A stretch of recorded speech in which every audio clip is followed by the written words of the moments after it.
Hi అండి, welcome back to Veronica Christiana ఛానల్కి స్వాగతం సుస్వాగతం అండి. ఆల్ సెయింట్స్ లేదా ఆల్ సోల్స్ డేని మొదటగా 4వ శతాబ్దంలో క్రీస్తు కొరకు హతసాక్షులైన వారిని గౌరవించడానికి ఏదో ఒక రోజున చేసేవారు. అయితే 609 ఏడీలో పోపు బొనిఫెస్ 4 మే 13వ తారీఖున చేయాలని ప్రకటించాడు. రోమన్లోని పాంతియాన్ నగరంలో తర్వాత 9వ శతాబ్దంలో పోపు గ్రెగరీ 4 నవంబర్ 1న ఆల్ సెయింట్స్ డేను చేయాలని నిర్ణయించాడు.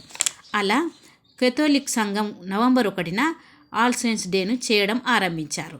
అయితే నవంబర్ 2న చనిపోయిన తమ వారిని జ్ఞాపకం చేసుకోవటం ప్రొటెస్టెంట్ సంఘాలు కూడా ఆచరిస్తున్నాయి. ఆదాము మొదటి మనుషుడు, జీవించిన ప్రాణి అయినాడు. ఈ మొదటి ఆదాము అనగా దేవుడు మట్టితో చేసిన మనుషుడండి. ప్రకృతి సంబంధమైన వాడు. ఇతనితోనే భూమి మీద జనము నిండిపోయిందండి.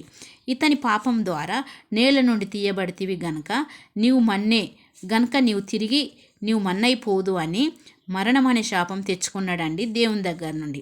ఆత్మ సంబంధమైన వాడు శరీరంగా లేపబడును అనగా రెండో ఆదాము. ఈ ఆదాము జీవింపజేయు ఆత్మ అయినాడండి. ఇతను ప్రభు అయిన క్రీస్తు. పరలోకం నుండి మరియమ్మ గర్భంన భూమి మీదకి వచ్చినవాడు పరిశుద్ధాత్మ ద్వారా.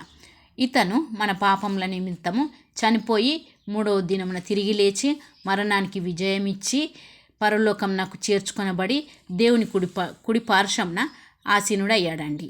మనం చనిపోతే 2వ రాకడలో ఆయనతో కూడా తిరిగి లేచే ధన్యత క్రీస్తు మానవ రూపంలో అనగా రెండో ఆదాముగా మన ముందు ఉన్నాడండి.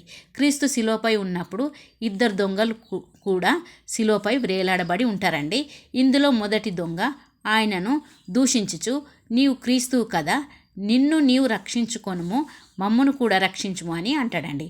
అప్పుడు రెండో దొంగ, నీవు అదే శిక్ష విధిలో ఉన్నావు కదా, దేవునికి భయపడవా?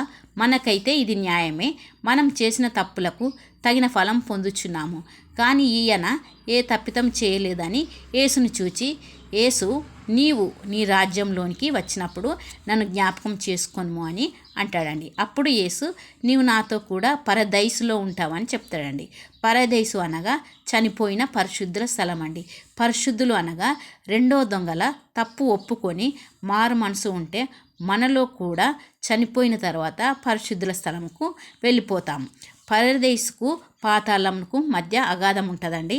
పాతాళంలో ఉన్నవారు అగ్నిజ్వాలలతో యాతన పడుచు కేకలు వేస్తుంటారండి. కొన్ని నీళ్లు కావాలని పరదేశం నుండి ఎవరినైనా పంపించండి, మా మీద కనికరపడి అని కేక వేసి చెప్పినా కూడా నీళ్లు పంపించడం అనేది ఉండదు.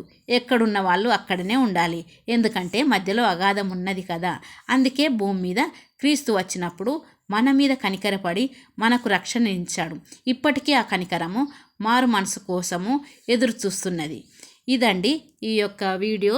మరి సమస్త ఆత్మల పండుగకు మేము చనిపోయిన వారిని తిరిగి లేస్తారు కాబట్టి వారిని జ్ఞాపకార్థంగా ఈ సమస్తల ఆత్మ పండుగ ప్రతి సంవత్సరం చేస్తుంటామండి. నా వీడియో మీకు నచ్చినట్టయితే లైక్ చేయండి, షేర్ చేయండి, కామెంట్ పెట్టండి. తిరిగి లేచిన తర్వాత చనిపోయిన వారు పరలోకంకు ఏ విధంగా కొనిపోబడతారో అది కూడా మీకు వీడియో ద్వారా పంపించడం జరుగుతుందండి. థ్యాంక్ యూ అండి. Bye bye.